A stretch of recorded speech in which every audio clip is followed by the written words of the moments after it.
Hello ladies and gentlemen, and welcome to the Film Brits podcast. I'm your host Trilbee, that guy who is the extra in The Dark Knight Rises during the Catwoman and Batman fight on the rooftop who falls over even though nobody's hit him of film criticism. And happy Easter, or happy April Fool's Day, basically whatever random arbitrary day you decide to listen to this or whatever thing you happen to believe in. I'm not a religious person, so I am not taking today off. I'm working as usual, my partner is working as well, so business as usual basically, but happy Easter, happy April Fools. It's probably not going to be April Fools or Easter by the time most folks listen to this, but this is going out to my patrons on April 1st, so have at it. And today we're going to be celebrating the release of Ready Player One, which opened this weekend in the UK. The film's expected to make over $50 million in its opening 4-day weekend in America. As for how it does internationally, it's basically a crapshoot, but it's a film that, while initially I was quite looking forward to because, you know, it's Steven Spielberg and the first trailer was something that really excited me. However, subsequent trailers and also just learning more about the source material and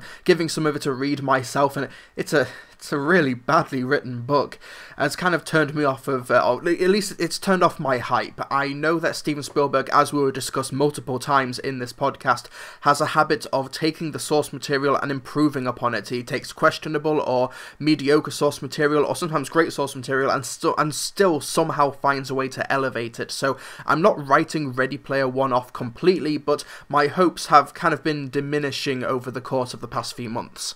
So let's talk about something a bit more interesting. Let's talk about the top 5 Steven Spielberg movies. This is episode 30 of Film Brits. Every multiple of 5 we do a top 5 episode. So of course, Steven Spielberg, he's basically the guy who got me into filmmaking. He is the guy I aspire to be. He is the man who, if I can make a film even a tenth as good as his best, I can die a happy man with one hell of a legacy. And Steven Spielberg, well, I've not yet seen The Post. It got a weird release in the UK in terms of my own personal life. It was a time when I just couldn't go to the movies that often, and it was really depressing because there was so much good stuff out on The Post. It's just something I had to miss. But when it comes out on DVD and Blu-ray, I would definitely be checking it out. And of course, Meryl Streep and Tom Hanks, it's just a killer combination, even if it is basically just Oscar bait in a way. But the last time Steven Spielberg gave us clearly Oscar baity films, he gave us War Horse and Bridge of Spies and Lincoln, and those are really good films.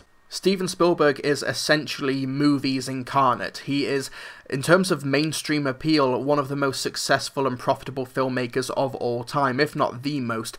And his filmography is just stacked with incredible movies, from Saving Private Ryan to the Indiana Jones films to Jurassic Park, and even films that he's not directly had a handle in. He's been a producer or somehow involved, like Poltergeist or Who Framed Roger Rabbit or Back to the Future, that whole trilogy, the Gremlins movies. This man has had an incalculable impact on the medium of film, and he essentially, with Jaws, invented the modern day blockbuster, and where people would be queuing up all around the block to see a event movie, and it's something that we are still feeling the effects of to this day.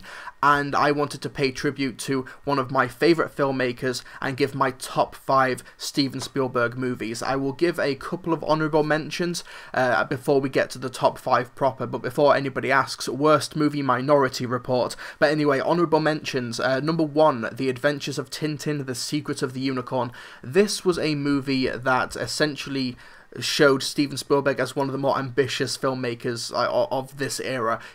When it comes to his very first animated film that he directed, he didn't just dip his toe in the water, he went full hog. He utilized the motion capture technology to its fullest. You have a terrifically cast film with Jamie Bell as Tintin, you've got Andy Serkis as Captain Haddock, you've got Daniel Craig, Nick Frost, Simon Pegg, Toby Jones, and all this terrific cast of actors who are portraying this really interesting world developed by Hergé, who did the Adventures of Tintin's cartoons and the comic serials that you would see over the course of the 20th century. Really inventive and interesting stories.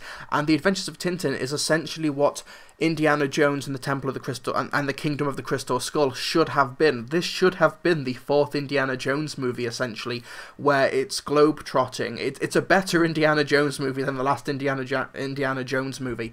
The cast is terrific. Andy Serkis is amazing as Captain Haddock. The action sequences are absolutely spectacular. Not only are they hugely inventive, whether or not it's cranes fighting each other, or Snowy, who is Tintin's dog, going through the streets of London trying to chase people who have kidnapped Tintin, but you have one of the most incredible action sequences of the past decade, where they are in Morocco and Tintin and Captain Haddock are being chased down a street or down a hill in Morocco while this dam is bursting. There's a tank that's attached to a building that's chasing them.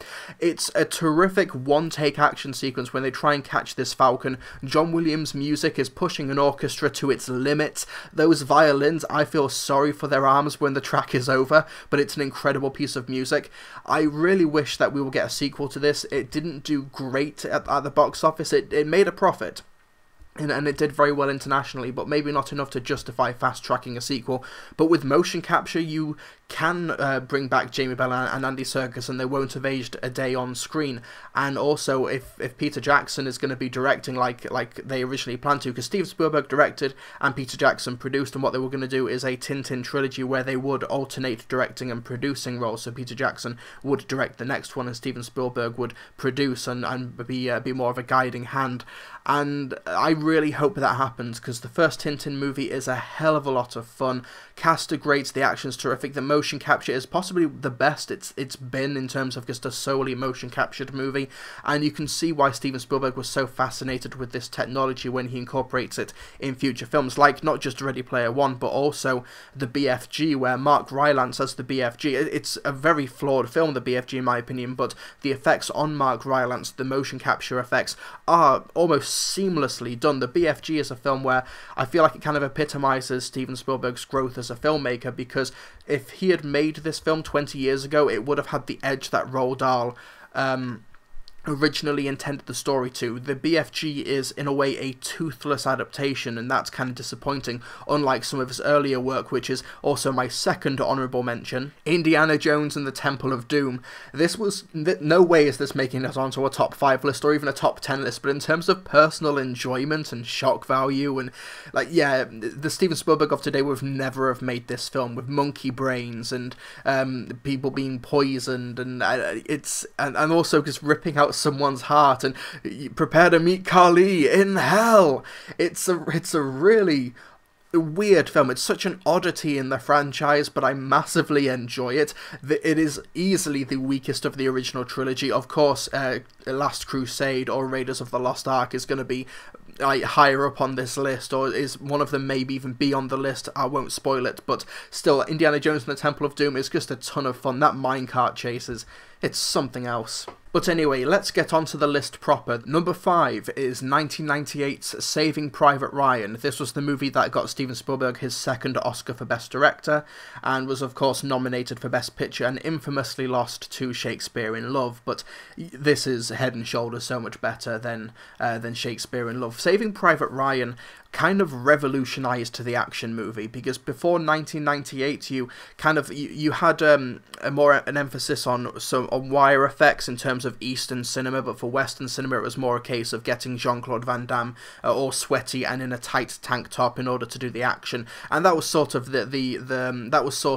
the standard for action movies in the 80s and the 90s. But for Saving Private Ryan, for better or for worse, kind of popularized the shaky cam, but Steven Spielberg being Steven Spielberg, he did it basically the best that it's been, that the format has been done, and found footage is just the worst, but it's almost worth it because Saving Private Ryan was the film that spawned that filmmaking style. It really puts you on the beach on D-Day. It is one of the most impactful and depressing opening acts of any film that I've ever seen. It is a powerful filmmaking. You have these men who are petrified at being on that beach and how they are just fighting for survival inch by inch, yard by yard, and Steven Spielberg and his team, including a cinematographer whose name I'm completely going to butcher, Janusz Kaminski, what they did was that they took the beach almost literally like 1 foot at a time, where they would film the sequence in chronological order. They would work their way up the beach, basically destroying this beach, this film set,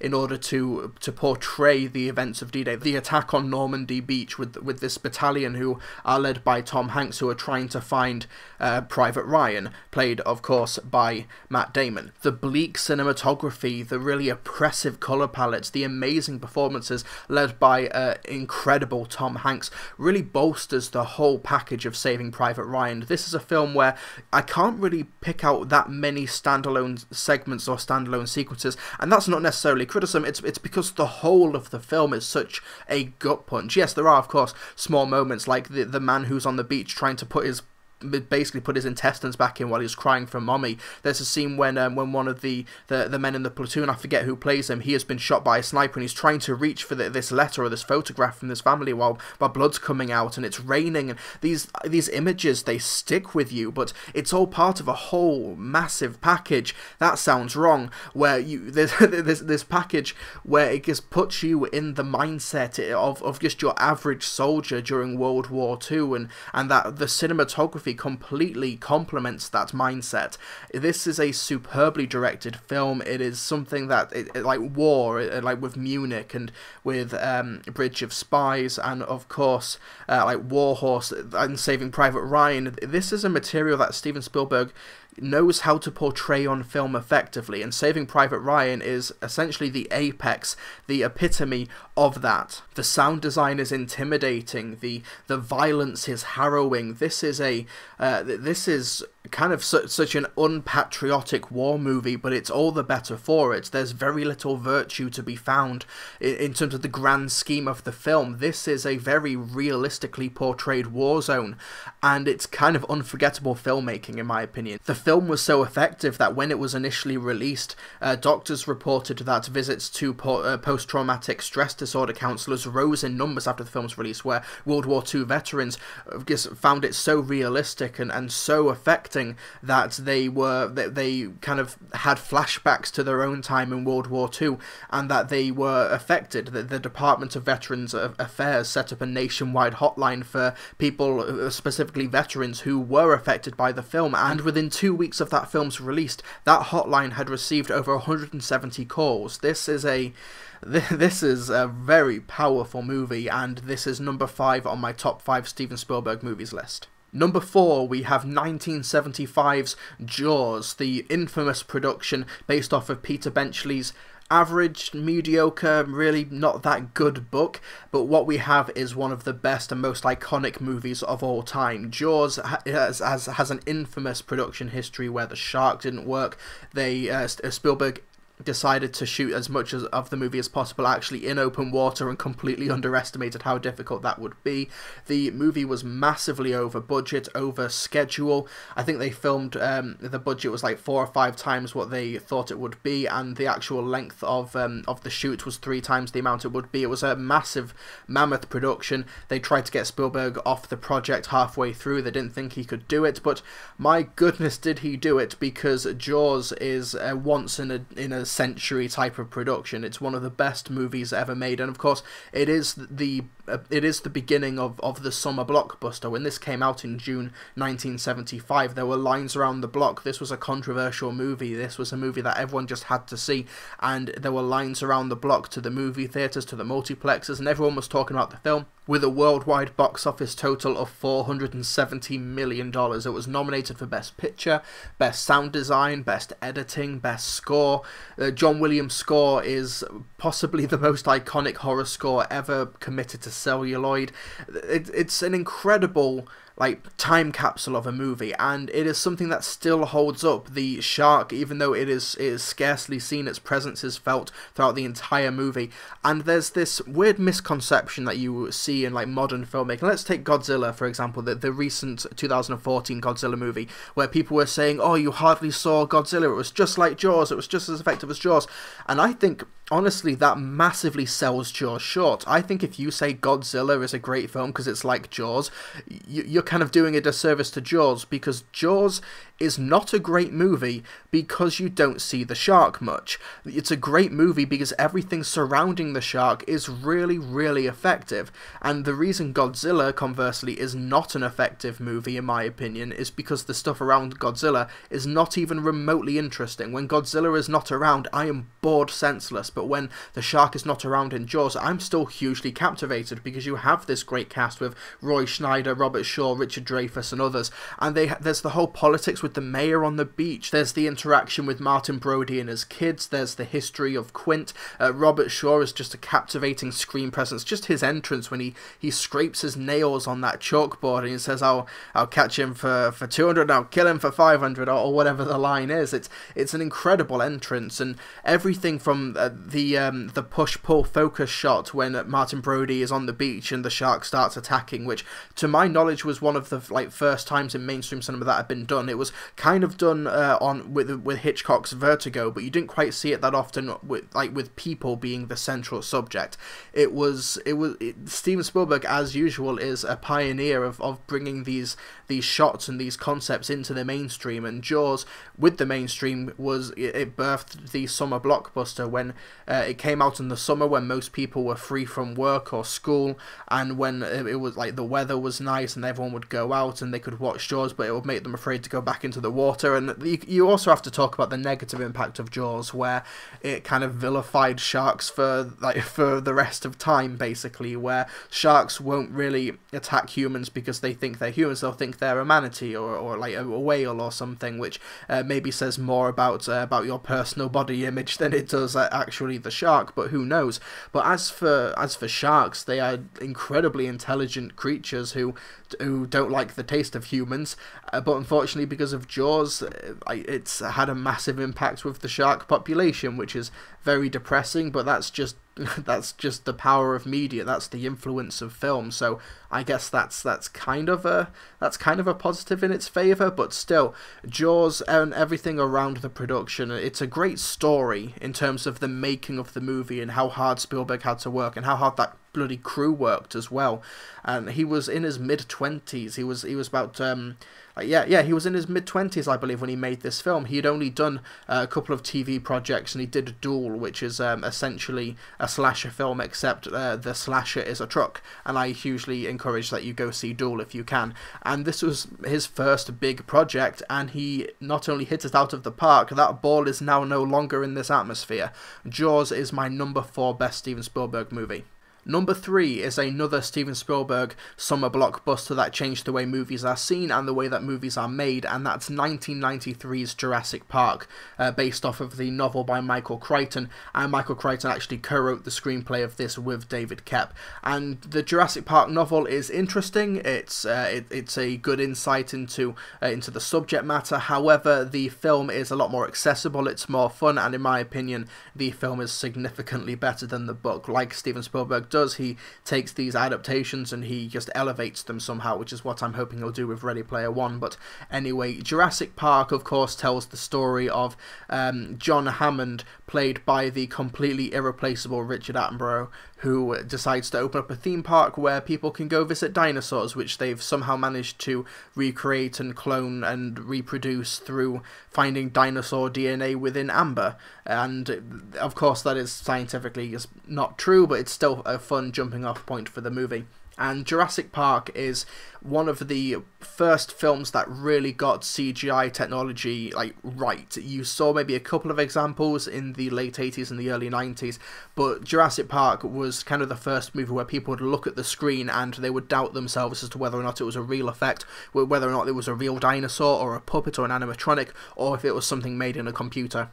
And that's because Jurassic Park did something that I think even Jurassic World didn't do effectively, and that was manage to kind of transport audiences into this world and make them doubt themselves as to what was real and what was not.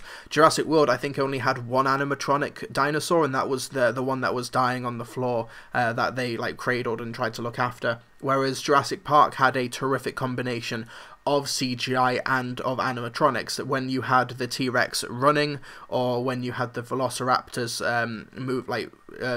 interacting with the characters, you of course had to have CGI, but for the most part there was a lot of puppetry involved, and the puppetry is state of the art and amazing and beautiful, and the puppeteers give these dinosaurs a lot of personality. Those velociraptors, like when you were a kid, T-Rexes were like the really cool, powerful, terrifying dinosaur, but with this movie it was velociraptors that we knew we had to be afraid of. And the fact that this movie was done 25 years ago kind of blows my mind when you hear stories about the post-production process, how it would take about 6 hours for a single frame of the T-Rex running in the rain to render. That's incredible. Like, the technology back then was comparatively so primitive, yet the movie even today looks so good. The T-Rex is basically the star of the movie, and that wonderful iconic shot where it saves the humans, it saves, quote unquote, the humans from the velociraptors in the museum, and the banner comes down that says that when dinosaurs ruled the earth as it's roaring. That's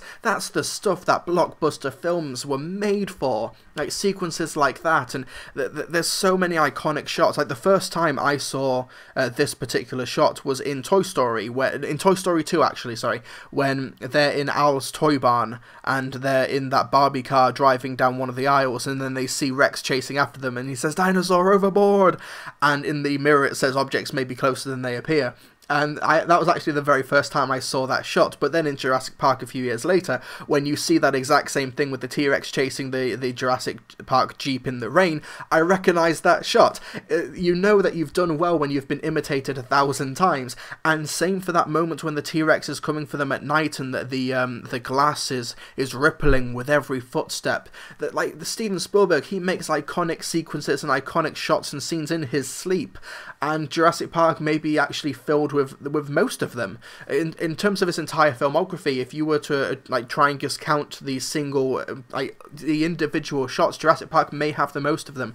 Like whether it's the velociraptors opening the door, that guy getting eaten on the toilet, the T-Rex with the "when dinosaurs ruled the earth" sign, when they're running with I can't remember what the dinosaurs are called, but like the very skinny stick ones when they're running with them through a field and stuff like it looks amazing. The film looks amazing, but it's not just the fact that it's a great fun, great looking blockbuster, otherwise it probably wouldn't earn a spot on this list. It's that it does deal with really interesting science, where Jeff Goldblum does ask, "You spent all this energy like trying to figure out how you could do it, you never thought whether or not you should," about the responsibility of science. Like, just because you can do something doesn't mean that you should, and the efficacies of bringing these creatures back from extinction. There's a real brain here, and I think that is Michael Crichton's influence on the screenplay, and everything from chaos theory. And of course Jeff Goldblum could give exposition on basically anything and somehow make it interesting, and Sam Neill and Laura Dern are great characters and they're fun to watch. This is one of Samuel L. Jackson's like earlier roles, and you can tell that he's basically going to be one of the most iconic actors in the world at this point. It's a terrific, like, full total package of a movie where if you're a kid you can enjoy it for the dinosaurs, when you're an adult you can enjoy it for the technology and also the themes at play. I think out of every film in this list, in this top 5, this is the one I can unreservedly recommend to everybody. Picks 2 and 1 might be more controversial, or are films that I can't quite recommend it to absolutely everyone, but Jurassic Park I can unreservedly do so. Jurassic Park is an amazing movie, and it is number 3 in terms of my top 5 Steven Spielberg movies. Number 2 in my list of Steven Spielberg movies is an Indiana Jones movie, but which one is it going to be? Is it going to be Raiders of the Lost Ark, or is it going to be Indiana Jones and the Last Crusade? While I don't think there's an objective right answer here, I think there's a case to be made for either of them to be on this list. I wanted to just make this list a bit more interesting by only having one of them in here, but which one is it going to be?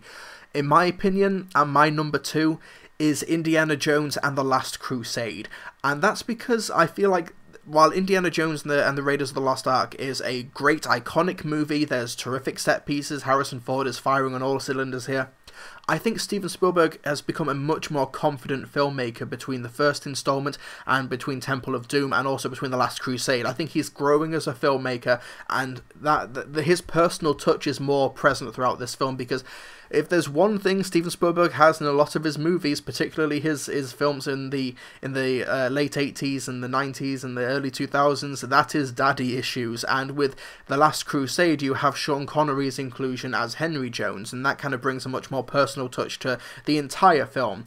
Whereas Raiders of the Lost Ark is just a great, awesome, well-polished peak of their careers adventure movie. The Last Crusade, I think, has a bit more of the personal touch to it, where Steven Spielberg is kind of coming to terms with his own daddy issues, and with Sean Connery and Harrison Ford having such a great interplay between each other.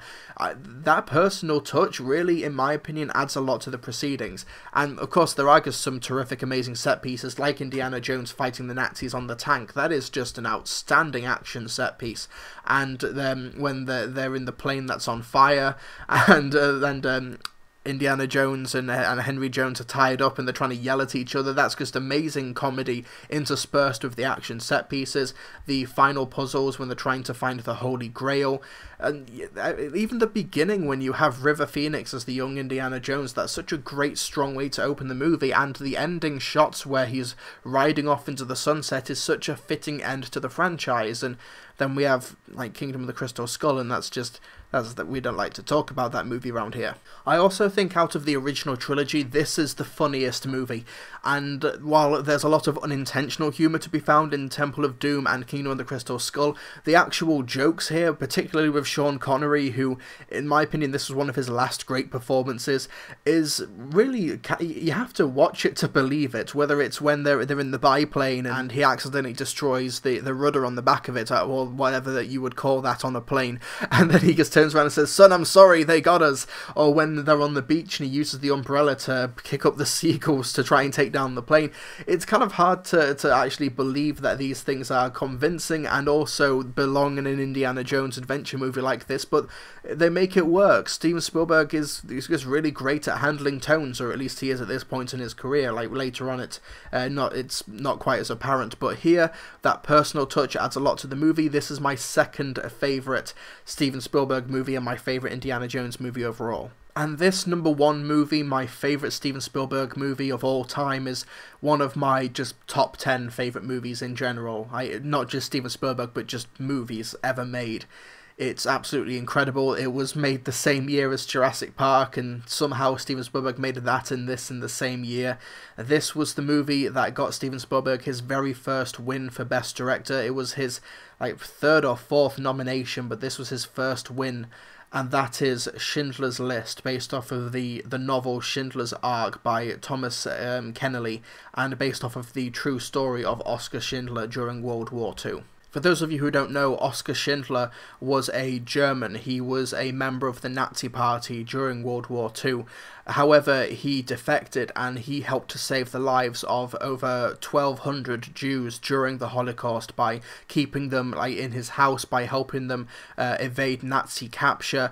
He's just, by the sounds of it, just an incredible human being, and here he's portrayed by Liam Neeson in my opinion, his very best performance. I'm not going to go into a huge amount of detail with Schindler's List, because just thinking about it makes me want to just well up and cry, particularly on a repeat viewing which I've had recently, just to kind of reaffirm this list. It's kind of depressing how much just we're seeing of modern culture kind of be reflected in the German treatment of the Jews during World War II, particularly a scene when Jews are being herded like cattle around. And there's I think it's a young boy or a young girl who's shouting through this metal fence, shouting, "Goodbye, Jews! Goodbye, Jews!" I think this is, outside of Saving Private Ryan, this is Steven Spielberg proving to be a great director in terms of crowd scenes. He's able to portray panic, and this, I know it's a weird film to bring on when talking about Schindler's List, but this comes across in his War of the Worlds adaptation, which is a very flawed adaptation, but it's a visceral film. It is a post 9/11 allegory. It's a film, there's a terrific sequence where Tom Cruise's daughter, played by Dakota Fanning, is stuck in a car, and the car has been stolen, and he's trying to get his daughter out of the car before this man can steal it. And the way Spielberg handles that crowd sequence is jaw-dropping to me, But with Schindler's List, the way it's filmed, the gorgeous black and white film cinematography, with the only colour being just this girl in red who manages to just walk through these horrible events, yet we know that her time is coming, and indeed it ultimately does. And seeing the amazing performances by Liam Neeson, Ben Kingsley, Ralph Fiennes, it's an amazing trifecta of performances. And I don't even think Liam Neeson was nominated for this movie, was he? Oh yeah, my mistake. He was nominated that year in 1993. He lost to Tom Hanks in Philadelphia, who would a year later go on and win the Oscar once again for Forrest Gump. He was also up against Daniel Day-Lewis in The Name of the Father, Lawrence Fishburne in What's Love Got to Do with It, and Anthony Hopkins in The Remains of the Day. So that's one hell of a category. But personally, even out of all of that, I would still have given it to Liam Neeson because he's incredible as Oscar Schindler. And much like Indiana Jones and the Last Crusade, once again, it's such a weird combination, but it just shows how eclectic a filmmaker that Steven Spielberg is, how he can do all of these different genres and these different settings with these different people, and it's still coming from a singular vision, when it feels like a very personal film to him. For example, like when Steven Spielberg was a child, he didn't like being a Jewish kid. He didn't like being ostracized by people. He didn't like being an outcast or being different. He kind of felt ashamed of his quote unquote Jewishness. However, when he met his second wife, she wanted to convert to Judaism in order, like, before they got married, and through her he kind of rekindled his faith, and then he made Schindler's List as a sort of a rite of passage for himself. And that's especially apparent at the end of the film, where they actually get the real survivors who were still alive in 1993 when the film was being made. They actually got all of them together to lay stones on Oskar Schindler's grave on Mount Zion, and it's a stone cold reminder that these events not only happened, but in the context of when the film was released, it was within living memory. These are still living people who were saved by Oskar Schindler. And this evil not only happened, it was very recent, relatively speaking, and that it should not be forgotten, that this should never happen again. And depressingly, 25 years later, we're heading in that direction. But like, Schindler's List is just... it's such powerful filmmaking, and it does, in a way, yes, the Nazis are obviously the bad guys, and they're like an easy target to make and vilify in media, rightly so. But Steven Spielberg still finds a way to portray the fact that these are people who have a life outside of Nazism. Like, one of them is hears piano music and is able to identify who the composer was, and it humanizes them. But that kind of makes the evil of what they're doing even more sinister, even scarier than it is if you were to read it in a history book, or in a way have somebody recount it to you. Much like Saving Private Ryan, Steven Spielberg is able to put you, the viewer, into the headspace of these people and depict history as it happened, and how they actually filmed the movie in Krakow in Poland. John Williams' score is absolutely outstanding, and the film deserved like every accolade it won. It won Best Picture, it won Best Director, Best Adapted Screenplay, Original Score, Editing, Cinematography, Art Direction. It was nominated for Actor, Supporting Actor for Ralph Fiennes, Best Sound, Best Makeup, and Best Costume Design.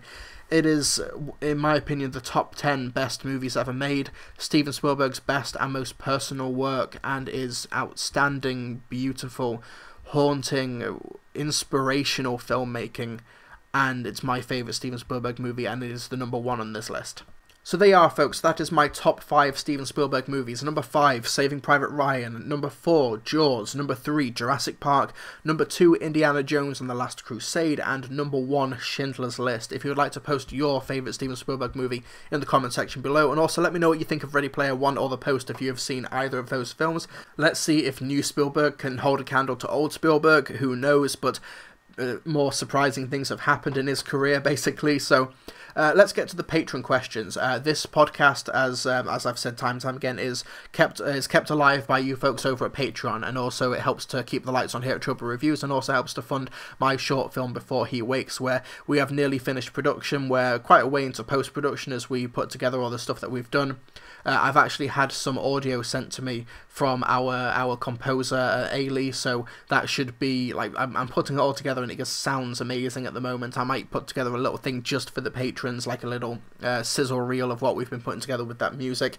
So yeah, if you're a patron, if you'd like to support the Film Brits podcast, then please consider donating to patreon.com/Trilbee for all your perks and rewards, and one of those perks is being able to ask a question or suggest a topic on the podcast. The last episode was actually the main topic, how to pitch a Donald Trump biopic, was actually suggested by one of my patrons, so be sure to check that out. And also, if you don't want me to do a massively controversial topic, you do something a little bit lighter, then please suggest one. I'd massively appreciate it. So the only question from the patrons this week came from Edward Sweets, who says, if you could own any car from a film, what would it be? Include any extra abilities, e.g. time travel, flying, transforming, etc. For abilities, I would pick the modified DeLorean from Back to the Future 2, and for looks, I'd pick either Baby's red Subaru from Baby Driver or the Chevrolet Camaro from Transformers Dark of the Moon. Those are really good picks, and I like how you've gone for the modified DeLorean from Back to the Future 2, where they're able to use basically discarded food waste in order to fuel it, and you don't need a flux capacitor and a lightning bolt in order to travel back in time. That is massively helpful, and also you can fly, so you don't need roads. That's probably my pick. Like, not to completely cop out on the answer, but the DeLorean is just a terrific looking car, and if you mention DeLorean, or if you were to roll up in one, everybody would know what film that would be from or how cool that would imply you to be. But I think one cool car from a film would be from Transformers Age of Extinction, the Optimus Prime truck that he has before he transforms himself, about a third of the way into the movie. And I say a third of the way into the movie, it's still like an hour in. Oh my god.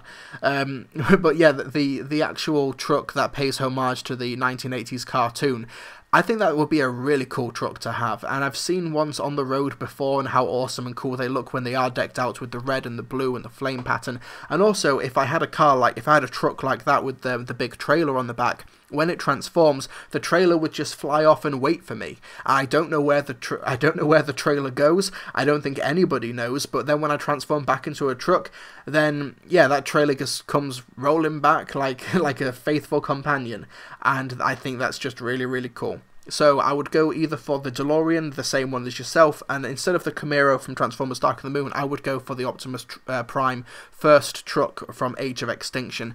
Terrible movie, but a really cool vehicle, and I want to try and talk a bit more about this question, because you are, of course, a patron. I don't just want to give like this a couple of minutes. I'm just thinking of what awesome cars there could be. There's the cool Jurassic Park Jeep from, of course, Jurassic Park. I think that even if you went off-roading and you still had just that colour scheme and the pattern, that would be a really cool truck to have. Even if it wasn't the actual truck, just the colour scheme and the stickers and the patterns on the truck, on the Jeep, I should say, that would be really cool. But a couple of other ones, you've got the Batmobile from the Batman films, and if I were to pick one, I have a feeling I'd probably pick the Tumbler from Christopher Nolan's movies. Not because it's the coolest or sleekest Batmobile. I think that would probably go to the Tim Burton Batmobile.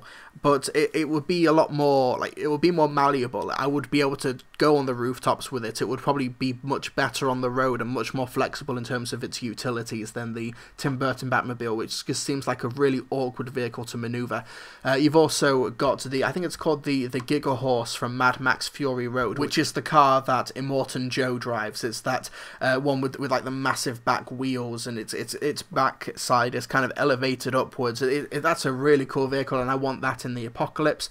And just thinking off the top of my head, there's the Incredible car from The Incredibles, which is able to it gets you into your superhero costume. Oh, that also reminds me, the Tumbler in The Dark Knight, that also, if it's damaged, you can get the Bat Pod out of it, so the Bat motorcycle from the front two wheels. I think that's a really cool piece of utility. It just shows how flexible that vehicle is.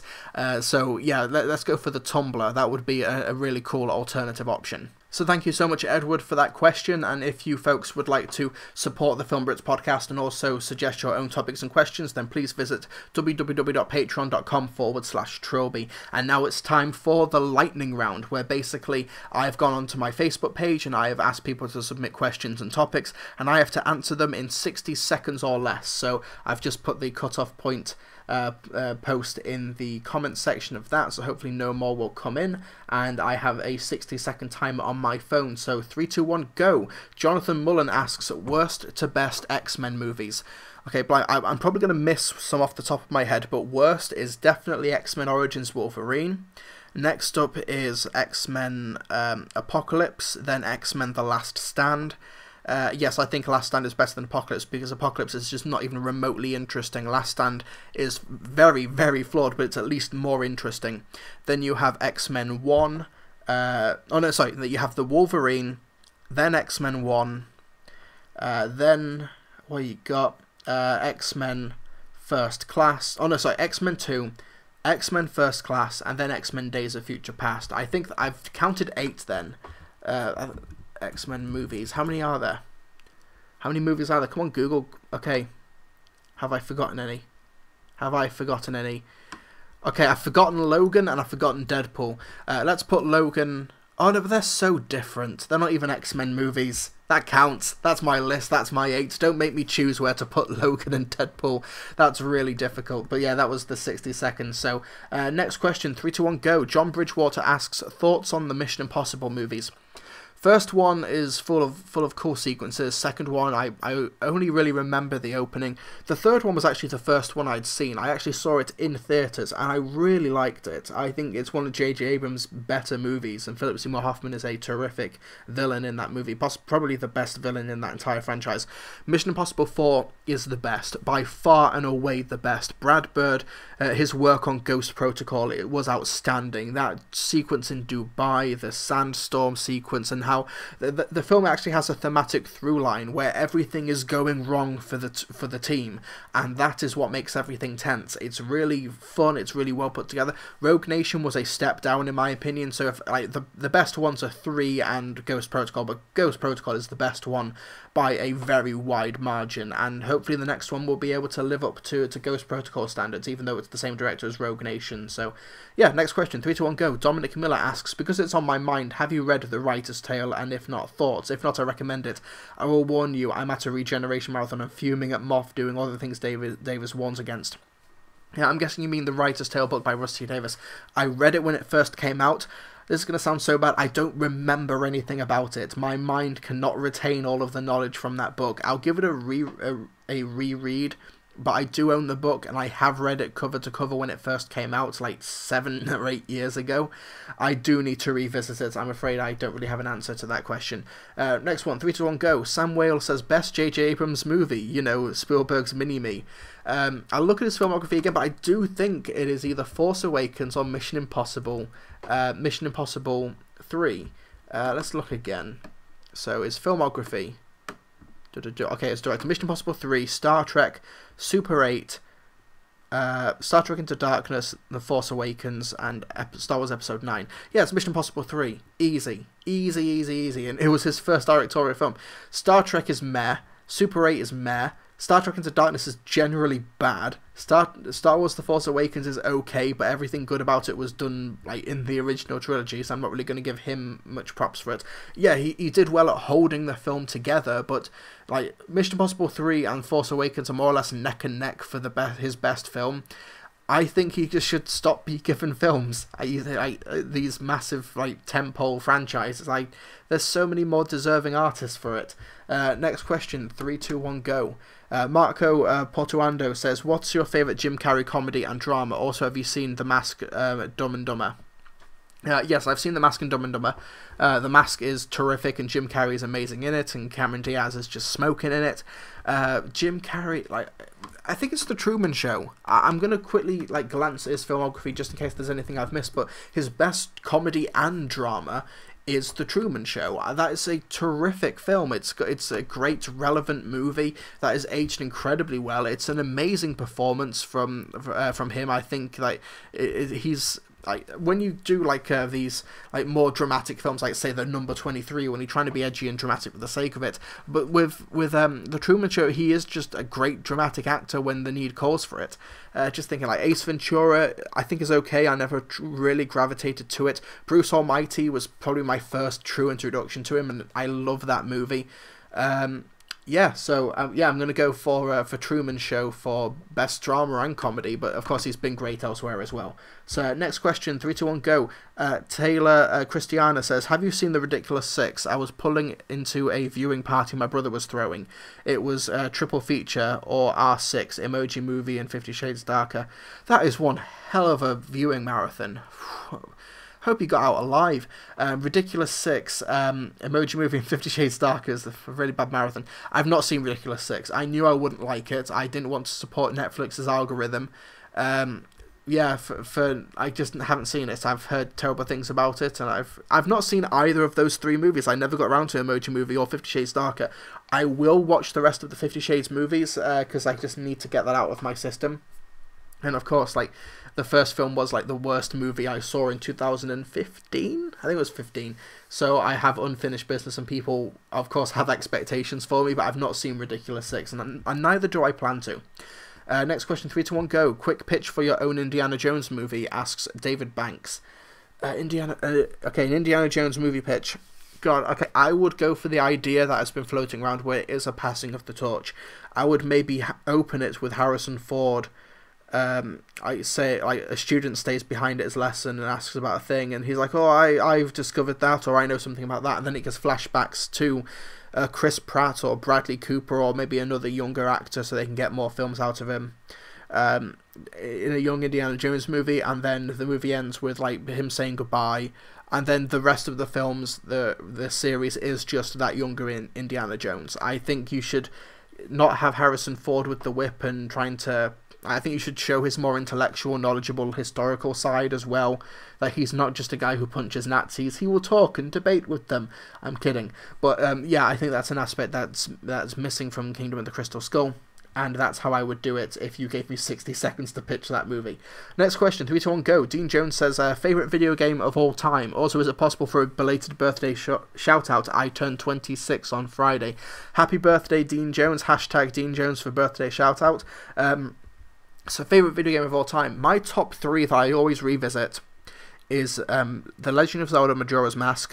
I love the expansive nature of Ocarina of Time and the Z targeting innovations in that whole world. I think it's a great polished game. It really holds up in my opinion.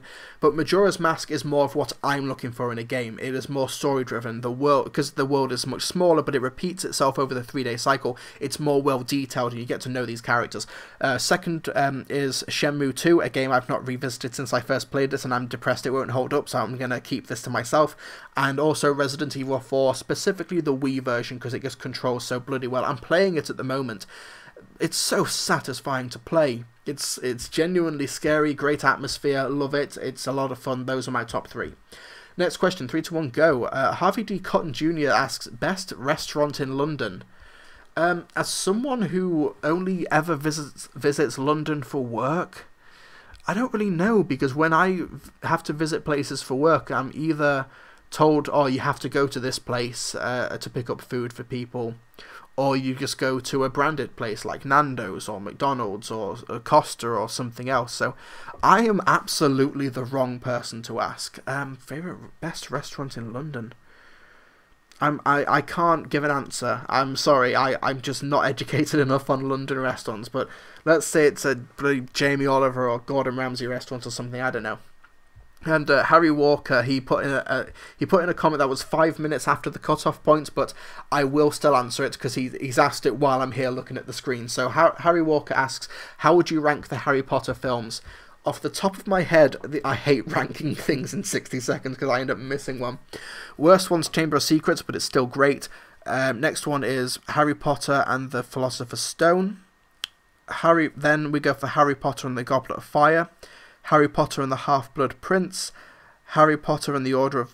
Harry Potter and the Deathly Hallows Part 1. Harry Potter and the Order of the Phoenix. Harry Potter and the Deathly Hallows Part 2. And then Harry Potter and the Prisoner of Azkaban. However, Azkaban and Deathly Hallows Part 2 can alternate depending on my mood, and basically, if they were up to me, I would tie them for the top spot. Chamber of Secrets is easily the weakest, but it's still good because it's just kind of, it's still the same tone, feel, and atmosphere from Philosopher's Stone, and I think it's just that again, whereas the rest of them actually tried to be more distinct with their own identities, particularly Azkaban, which I think it's either the best or joint best, and it's the lowest grossing, which is depressing. But I have a soft spot for Order of the Phoenix. I love the last 20 minutes of that. So you got your question in, Harry Walker, just in time. I'll just let him know. I still answered it. This is great radio. Okay, so that's the lightning round. Oh boy, that was a shorter one than usual, but it still hurts my throat. So thank you so much for listening to this podcast. I'd also like to thank our sponsor of the podcast, who is T-Blocks, where you can get geek-related t-shirts delivered to your door from only $7 a month. And if you use the coupon code TrilbeeTBX at checkout, you get 10% off your order and also help to support this podcast. Basically, T-Blocks, you go onto their website and you tell them what you're into, what geek stuff you're into, Doctor Who, Game of Thrones, Rick and Morty, and they will send you shirts that are tailored to those specific interests. Like if you were to just have a standard loot box or something. I don't watch Game of Thrones, so if I got a loot crate or something and they sent me Game of Thrones stuff, I wouldn't be interested in it. But with T-Blocks, you can actually tell them what you're into, what not to send you, and they will follow those instructions. And you can either just get you can get boxes for 12 months for like only $7 a month with worldwide shipping, or you can just get a couple of months. And also you can send the shirt back if it's the wrong size, or even if you just don't like the design, and they'll send you another one. So be sure to use the coupon code TrilbeeTBX, that's TRILBEETBX, all one word, and you'll get 10% off your order, whether it's an order for yourself or a gift for a friend. So be sure to support our sponsor T-Blocks, which will also by proxy support this podcast. Also be sure to go on Patreon, www.patreon.com/Trilbee, subscribe on iTunes, leave a review, like this on YouTube, however you want to do it. Thank you